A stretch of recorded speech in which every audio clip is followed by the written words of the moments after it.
అందరికీ నమస్కారం. నేను Swarupa Potlapalli. Welcome to I dream. రోజుకో కొత్త బాబా పుట్టుకొస్తున్నారు. ఆంధ్రప్రదేశ్లోని ద్వారకా తిరుమల మండలం దొరసానిపాడు గ్రామంలో ఇప్పుడు కొత్తగా కారం బాబా పుట్టుకొచ్చారు.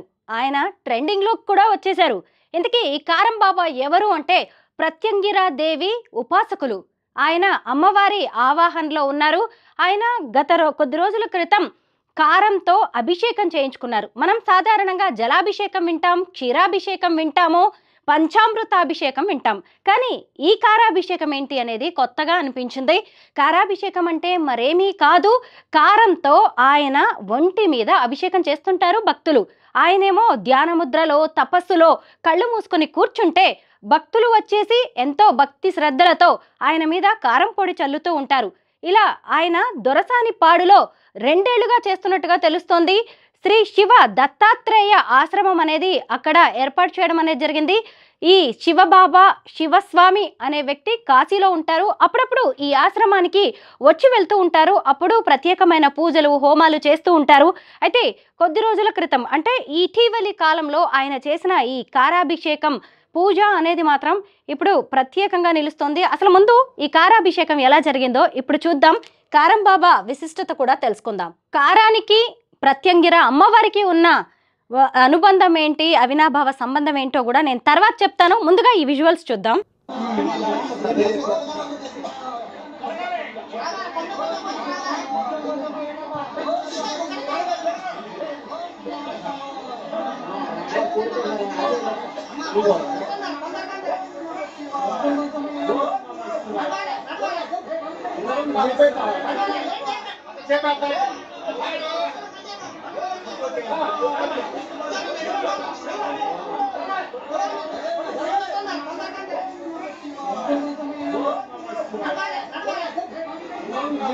చూసారా, భక్తులు ఒకరి తర్వాత మరొకరు వస్తూ ఓం నమ శివాయ అంటూ కారంతో ఆయనకి అభిషేకం చేస్తున్నారు. ఇక్కడ ఒక పెద్ద టబ్బు లాంటి దాంట్లో కారం వేసి ఉంచారు.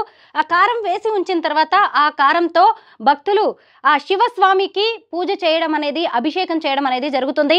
మీలో చాలా మందికి తెలిసే ఉంటుంది, ప్రత్యంగిరా దేవి అమ్మవారికి ఎండు మిరపకాయలతో హోమం చేస్తారు. ఎండు మిరపకాయలతో ప్రత్యేక పూజలు అనేవి చేస్తూ ఉంటారు. నేను కూడా గత మేలో జరిగిన పూజలో ఇలా ప్రత్యంగిర హోమంలో పాల్గొనడం అనేది దగ్గర నుంచి చూడడం అనేది జరిగింది. తెలంగాణలో బొడ్రాయి వేయడం అనేది ఎంతో ప్రత్యేకత కలిగిన అంశం. అప్పుడు ప్రత్యంగిరా దేవి ఆవాహన కోసం ఇలాగ హోమాన్ని చేసినప్పుడు నిజంగా ఎండు మిరపకాయలు హోమంలో వేస్తే కోరు అనేది రావడం అనేది జరుగుతుంది. రాకుండా ఉంటుందా అని నేను చూశాను. ఖచ్చితంగా అప్పుడు కోరు అనేది రాలేదు. ఇక్కడ శివస్వామిని చూసినా కానీ మామూలుగా కారం వేసినప్పుడు ఎక్కడైనా సరే కారం ఇలా ఎక్కడైనా మనం ఉన్న ప్రాంతంలో కారం అనేది ఉంటే మనకి తుమ్ములు వస్తాయి, కోరు వస్తుంది, దగ్గు వస్తుంది. కానీ ఇక్కడ మీరు గమనించవచ్చు, ఈ శివస్వామికి ఎలా చూసినా అంతమంది కేజీల కొద్దీ కారం వేస్తున్నా కానీ ఎలాంటి కోరు దగ్గు రావట్లేదు. పైగా ఆయన ధ్యానముద్రలో ఉన్నట్టుగా కూడా కనిపిస్తుంది. అయితే అసలు ఏంటి ఈ కారం బాబా ఎవరు, శివస్వామి ఎవరు అని నేను తెలుసుకునేందుకు అతనికి సంబంధించిన వారి వివరాల గురించి నేను ప్రయత్నించాను. ఒక ఫోన్ నంబర్ దొరకడంతో నేను ఆ ఫోన్లో మాట్లాడడం అనేది జరిగింది. వారు ఎవరు అంటే ఈయన దొరసానిపాడులో ఏర్పాటు చేసిన శ్రీ శివ దత్తాత్రేయ ఆశ్రమంలో ఆయన అనుచరులుగా తేలింది. నేను వాళ్ళతో ఈయనకి సంబంధించిన డీటెయిల్స్ తీసుకున్నాను. ఆయన కాశీ నుంచి అప్పుడప్పుడు వచ్చేసి ఇక్కడ పూజలు హోమాలు చేస్తూ ఉంటారు. అయితే మమ్మల్ని ఇలాగా కారంతో అభిషేకం చేయమని చెప్పారు. మొదట ఆయన కారాన్ని హోమంలో వేశారంట. ఆయన వేసినప్పుడు ఎలాంటి దగ్గు, కోరు, కళ్ళలోంచి మంటలు లాంటివి, నీళ్లు లాంటివి రాలేదంట. అదే నార్మల్ భక్తులు వేసినప్పుడు మాత్రం అందరికీ ఈ కోరు లాంటిది వచ్చింది. ఆ తర్వాత ఇలా కారాభిషేకం అనేది చేశారు అని చెప్పారు. అయితే ప్రత్యంగిర అమ్మవారు ఎవరు అంటే పంచకాళీలలో ఒకరిగా చెప్తారు. ఎంతో శక్తివంతమైన అమ్మవారు ఆవిడ ముఖ్యంగా సింహముఖంతో ఉంటారు. నీలవర్ణంలో ఉండే అగ్ని జ్వాలలతో భయంకర రూపంలో ఉంటారు. అయితే ప్రత్యంగిర అమ్మవారికి సంబంధించి వివిధ రకాలైన గాథలు ప్రచారంలో ఉన్నాయి. మనం కూడా ఈ శివస్వామి పుణ్యమానే అసలు ప్రత్యంగిర అమ్మవారి పూజలు ఎలా చేస్తారు, ఆవిడ పుట్టుక ఏంటి అనేది తెలుసుకునే ప్రయత్నం చేద్దాం. ముఖ్యంగా పూర్వం హిరణ్యకశిపుణ్ణి చంపేందుకు విష్ణువు నరసింహస్వామిగా అవతరించిన సంగతి మనందరికీ తెలిసిందే. హిరణ్యకశిపుణ్ణి తన గోళ్లతో చీల్చి చెండాడిన తర్వాత కూడా నరసింహస్వామి కోపం చల్లారలేదట. దాంతో శివుడు శరభేశ్వరుడనే అవతారంలో నరసింహస్వామిని ఓడిస్తాడు. అలా ఆయన కోపాన్ని చల్లారుస్తాడు. ఆ సమయంలో అమ్మవారు శూలిని మహాప్రత్యంగిర అనే 2 రూపాలు ధరించి శరభేశ్వరుని 2 ముక్కలుగా 2 రెక్కలుగా చీల్చిందట. ఈ అమ్మవారిని మొదటగా ప్రత్యంగిర, అంగీరసుడు అనే 2 ఋషులు దర్శించుకున్నారట. అందుకే ఆ ఇద్దరి పేర్లతో ఆమెను ప్రత్యంగిర అని పిలుస్తారు. అంటే ఇద్దరు ఋషుల పేరు మీద ఈ అమ్మవారు ప్రత్యంగిరాదేవి అమ్మవారిగా మారిపోయింది. అయితే ప్రత్యంగిరాదేవి ఎవరు అంటే శత్రువులను మట్టు పెట్టి ఎదురు తిరిగే దేవత. దుష్ట శక్తులు పీడిస్తున్నాయని భయపడుతున్నవారు, చేతబడి జరిగిందనే అనుమానం ఉన్నవారు ఈ అమ్మవారిని పూజిస్తే ఎలాంటి తంత్రమైనా పనిచేయదు. ప్రత్యంగిరాదేవికి మరో ప్రత్యేకత కూడా ఉంది. అదే నికుంభల హోమం. ప్రత్యంగిరాదేవి అమ్మవారికి నికుంభలాదేవి హోమాన్ని కూడా చేస్తూ ఉంటారు. ఈ హోమాన్ని చేసిన వాళ్ళు ఎలాంటి విజయాన్నైనా అందుకుంటారట. ప్రత్యంగిరాదేవి ఆలయంలో ఇప్పటికీ ప్రతి అమావాస్యలోనూ ఈ హోమం చేస్తారు. అమ్మవారి 7 మాతృకల్లో ప్రత్యంగిరాదేవి ఒకరు. అధర్వణ వేదానికి కూడా ప్రత్యంగిరాదేవి ఈ మాతను అధిపతిగా భావిస్తుంటారు. ప్రత్యంగిరాదేవి సింహముఖంతో ఉంటుంది కాబట్టి ఆమెకు నారసింహి అనే పేరు కూడా ఉంది. ఆర్థిక ఇబ్బందులు, వ్యాపారంలో నష్టం, శత్రు భయం ఉన్నవారు ఈమెను ఆరాధిస్తే ఈతి బాధలు తొలగిపోతాయని ఆధ్యాత్మిక పండితులు చెబుతుంటారు. శుక్ర, మంగళ, శని, ఆదివారాల్లో ఈమెను పూజించడం విశేష ఫలితాలను ఇస్తుందట. చూసారా ప్రత్యంగిరాదేవి ప్రత్యేకతలు ఎన్ని రకాలుగా ఉన్నాయో. మనలో చాలా మందికి అనేక రకాలైన కష్టాలు, బాధలు ఉంటాయి. వాటి నుంచి బయటపడడానికి ఏం చేద్దామని చూస్తూ ఉంటారు. ఇక్కడ ఈ శివస్వామిని చూసినప్పుడు కూడా ఇక్కడికి వచ్చిన భక్తులందరూ కూడా తమ కష్టాలు, ఇబ్బందులు నెరవేరుతాయని అక్కడ వాళ్ళు చెప్పడంతోనే ఇలాగా ఆయనకి కారాభిషేకం అనేది చేయడం జరిగింది. ప్రత్యంగిరాదేవిని ఎండు మిరపకాయలతో పూజిస్తారనేది అందరికీ తెలిసిందే. ఇబ్బందుల్లో ఉన్నవాళ్ళు, కష్టాల్లో ఉన్నవాళ్ళు ఎక్కువగా ఈ అమ్మవారిని పూజిస్తూ ఉంటారు. ఇంట్లో కూడా 9 సార్లు ఆవిడ మంత్రాన్ని, జపాన్ని జపిస్తూ పూజ చేయడం అనేది కూడా జరుగుతూ ఉంది. అయితే అది ఎవరి నమ్మకాలను బట్టి వాళ్ళకి ఉంటుంది. అయితే నేను ప్రత్యంగిరాదేవి హోమంలో పాల్గొన్నప్పుడు అక్కడికి వచ్చిన పండితులు భక్తులకి చెప్పింది ఏంటి అంటే, ఎండు మిరపకాయలు వేస్తే కూర వస్తుందేమో, అందరు ఇక్కడి నుంచి పారిపోవాల్సి వస్తుందేమోనని అందరూ భయపడిపోయారనమాట. కానీ అమ్మవారి నామ జపాన్ని చేస్తూ పదే పదే అక్కడ ఒక అద్భుతమైన వాతావరణం ఏర్పడింది అక్కడ. సో ఆ టైంలో ఈ అమ్మవారి జపం అనేది చేయడం, హోమం చేయడం అంటే నేను గమనించింది సైంటిఫికల్గా అయితే మనం ఎన్ని ఎండు మిరపకాయలు వేసినా దాంతోపాటు కొన్ని పూజా ద్రవ్యాలు, పూజా సామాగ్రి అనే దాన్ని కూడా హోమంలో వేస్తూ ఉంటాం. దాంతోపాటు నెయ్యి వేస్తాము, దాంతోపాటు కొన్ని చెక్క ముక్కలు లాంటివి కూడా వేస్తూ ఉంటాము.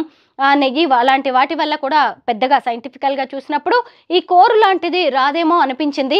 ఇక ప్రత్యంగిరాదేవి అనే ఆవిడ గురించి కూడా మనం ఇప్పుడే విన్నాం కదా. శత్రువులను మట్టుబెట్టి ఎదురు తిరిగే దేవత. అలాగే చాలా మందికి క్షుద్ర శక్తుల భయం ఉంటుంది, చేతబడి భయం ఉంటుంది.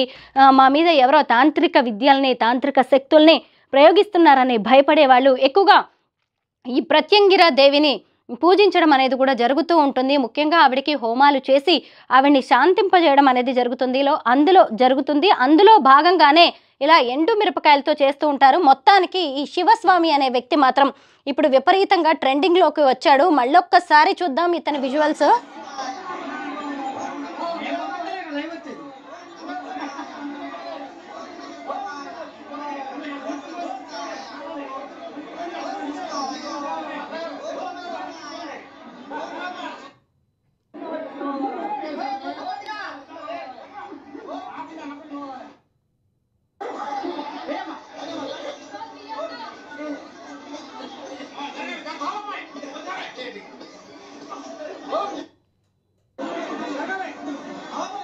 మీరు ఒక విషయం గమనించవచ్చు, ఇక్కడ చిన్న పిల్లలు కూడా ఈ పూజలో కారాభిషేకంలో పాల్గొన్నారు. ఎవరికి కూడా నాకు ఆశ్చర్యంగా అనిపించింది ఏంటంటే దగ్గు రావట్లేదు. నేను ఇందాక ఫోన్లో ఇతని అనుచరులతో మాట్లాడినప్పుడు అది నిజంగా కారమేనా అని అడగడం జరిగింది. ఎందుకంటే సహజంగా మనకి ఒక డౌట్ ఉంటుంది కదా, అది నిజంగా కారమా లేకపోతే కలరా అనే డౌట్ ఉంటుంది కదా. కానీ అది కారమే అమ్మ, అలాంటిది ఏం లేదు, అది పూజ లేదంటే నమ్మకం వల్ల వచ్చింది అని. వీళ్ళందరూ కూడా దుష్ట శక్తుల నుంచి బయటపడడానికి కావచ్చు, లేదు అంటే తమకు ఏదో చేతబడి లాంటి భయాలు ఉన్నాయని, అలాగా ఎవరు ఏది చెప్తే కొంత వెళ్ళిపోయి పూజలు చేసే వాళ్ళు ఉంటారు కదా, అలా కొందరు వెళ్ళిపోయి ఆయనకి కారాభిషేకం చేసినట్టుగా తెలుస్తోంది. అయితే ఈ రోజుల్లో చాలా మంది కొత్త కొత్త బాబాలు పుట్టుకొస్తున్నారు. ఇక మనం అఘోరీ చేస్తున్న హల్చల్ అయితే ఈ మధ్య కాలంలో చూస్తూనే ఉన్నాం కదా. అయితే ఇలాంటి బాబాల్ని నమ్మాలా వద్దా అనేది ఎవరి వ్యక్తిగత విషయం. కాకపోతే ఏదైనా సరే శృతి మించింది అన్నప్పుడు మాత్రం ఎక్కడికక్కడ ప్రజలే చైతన్యవంతులు కావాలి. దీనివల్ల ఎవరికి ఎలాంటి ఇబ్బంది లేదు అనుకున్నప్పుడు దాన్ని మనం అక్కడికి వదిలేయడం అనేది జరుగుతుంది. కానీ ఈ శివస్వామి అనే వ్యక్తి ఇతరులను ఇబ్బంది పెట్టడం కానీ లేదంటే ఇంకేదన్నా జరిగినప్పుడు ఖచ్చితంగా పోలీసులు కావచ్చు, మన సిస్టమ్ అనేది అలర్ట్ అవ్వడం అనేది జరుగుతుంది. ఈ శివస్వామి ప్రస్తుతం కాశీలో ఉన్నారు. ఆయన్ని నేను మళ్ళీ కాంటాక్ట్ చేసే పరిస్థితి వస్తుంది. ఖచ్చితంగా నేను ఆయన్ని ఇంటర్వ్యూ చేద్దాము అనుకుంటున్నాను. ఆయన గనక టచ్లోకి వస్తే అసలు ఒక కారం పొడిని ఇలా చల్లడం వల్ల అతనికి దగ్గు కోరు లాంటిది ఎందుకు రాలేదు, ఆయన నెత్తి మీద కూడా అభిషేకం చేసినట్టుగా మనకు కనిపిస్తోంది. ఎందుకు ఈయన అంటే ఈ ఆవాహనలో, అమ్మవారి ఆవాహనలో ధ్యాన ముద్రలో ఉండడం వల్ల దాన్ని కంట్రోల్ చేయగలిగారా? సరే, ఆయనంటే కంట్రోల్ చేయగలిగారు అనుకుందాం. మరి చుట్టుపక్కల ఎవరికి కూడా కోరు, కన్నీళ్లు, దగ్గు, తుమ్ములు లాంటివి రావట్లేదు.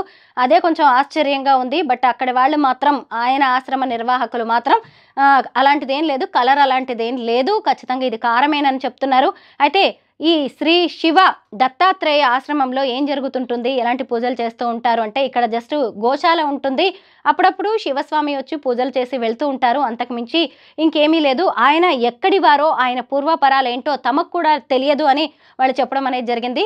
సరే, ఏదైనా నమ్మకం అనేది ఉండొచ్చు, భక్తి ఉండొచ్చు, కానీ ఎవరికైనా సరే మూఢభక్తి, మూఢనమ్మకం అనేవి ఉండకూడదు. ఎవరి నమ్మకాలు వారికి ఉన్నా మరొకరిని మోసగించే వరకు మాత్రం ఆ పరిస్థితి వెళ్ళకూడదు. ఏదైనా సరే మీ విజ్ఞత, మీ సంస్కారం, అలాగే నాకు కూడా అది